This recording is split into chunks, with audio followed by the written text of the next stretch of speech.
tous, bienvenue à vous pour cette troisième vidéo. Donc la semaine dernière, dans fin de vidéo, je vous avais parlé que j'allais faire une semaine spéciale Challenge Young Adult. Donc j'avais sélectionné 4 livres. Sur les 4, j'en ai lu 3, donc déjà je suis bien contente. Plus une petite lecture bonus assez courte, mais toujours dans le même univers. Donc j'ai enfin pu terminer la saga, sur les réseaux sociaux on l'appelle Akotar.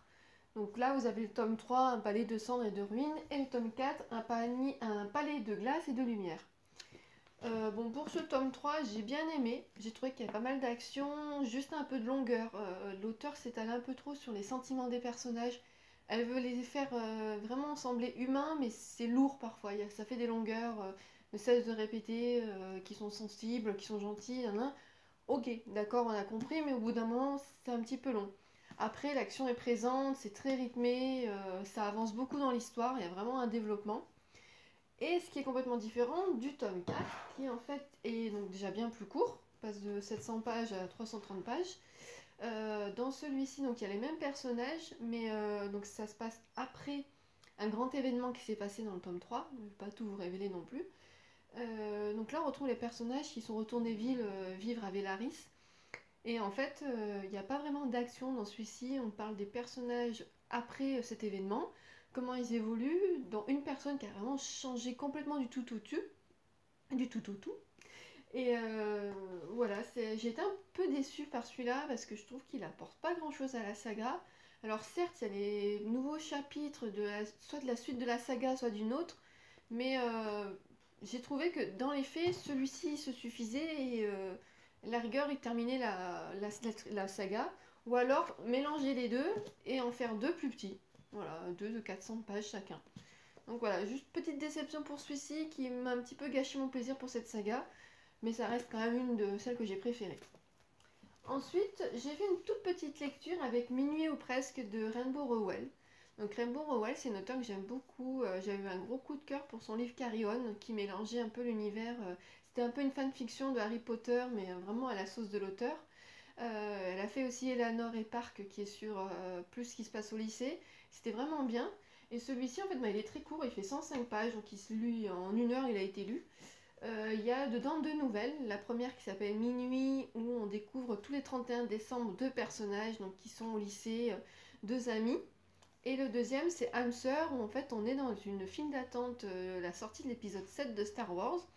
Et en fait, dans les années 80-90, je ne sais plus, quand les premiers sont sortis, ça a été tel engouement qu'il y avait des files d'attente sur des jours et des jours avant la première sortie. Et là, en fait, c'est la jeune fille, à 17 ans, elle y va en souvenir de son père, qui est aussi fan de cette saga, et elle pensait qu'il y aurait plein de monde dans cette file d'attente, et au final, ils sont que trois. Donc, elle va lier des liens d'amitié avec les deux personnes qui sont devant elle. Donc, belle petite lecture, pas prise de tête, très simple, qui se lit très vite, mais très agréable. Et ensuite, j'ai fini par ce beau bébé de 700 pages. Donc là, c'est le troisième et normalement dernier tome de la saga La couleur du mensonge. Donc j'avais lu les premiers tomes que j'avais beaucoup aimés. Et ben celui-ci, ça va pas manquer, c'est pareil. Il est très bien, il termine très bien la trilogie. L'auteur est vraiment régulière en fait dans ses livres. Il n'y a pas de, ça retombe pas comme un soufflet. Vraiment, c'est toujours très qualitatif. Et là, on retrouve toujours les mêmes personnages, donc Sage, Alex, Claire et tous les autres, qui vont devoir faire face à une autre menace sur le royaume dans lequel ils sont. Euh, c'est difficile de vous en parler plus parce que je vous ai pas parlé des deux autres, mais je vous invite vraiment à découvrir cette trilogie qui est vraiment très très bien. En plus, les éditions Lumen, ils ont toujours des livres de qualité, donc on est sûr de ne pas se tromper avec eux. Donc voilà, là je suis contente parce que du coup j'ai enfin fini une trilogie parce que j'ai l'habitude de commencer des sagas et je les termine jamais. Donc c'est pour ça qu'avec celle-ci et celle-ci, je suis contente. En une semaine, j'en ai terminé deux. Et maintenant, je vais vous parler de la semaine qui arrive parce que j'essaie de me lancer des petits challenges toutes les semaines. Donc là, cette semaine, j'ai décidé de choisir 7 livres de moins de 200 pages pour faire un jour un livre. En fait, j'ai choisi 200 pages parce que c'est à peu près le rythme de lecture que j'ai par jour.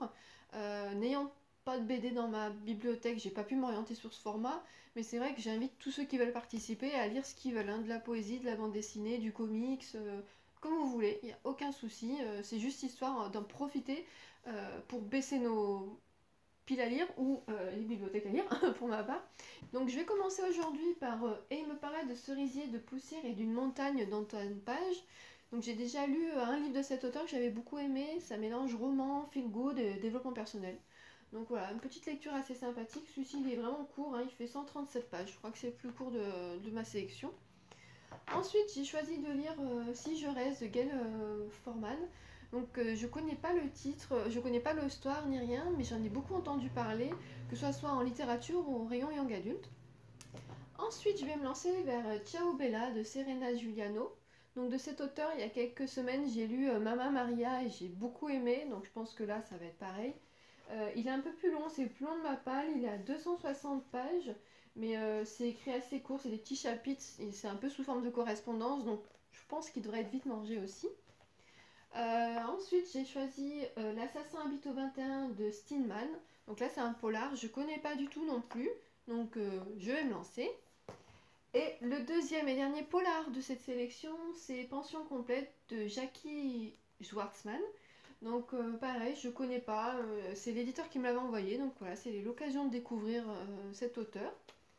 Ensuite, là je pense que, vu les retours que j'en ai eu de la part de Jessica et de Mélanie, je vais passer un bon moment de lecture. C'est Le plus bel endroit du monde est ici, de Frances Miral et Car Santos. Donc apparemment belle histoire, un peu feel good, touchante, donc je vous en dirai plus. Et enfin, je termine avec En attendant Bojangles d'Olivier Bourdeau. Comment être passé à côté de ce livre? J'en ai tellement entendu parler, on l'a tellement demandé en librairie, que je me suis dit, bah allez, hein, faut le lire, donc mais ça a l'air sympa en plus. Donc bah voilà, ça sera le dernier livre de ma sélection. Bah, je vous remercie d'avoir écouté cette vidéo et je vous dis à très bientôt.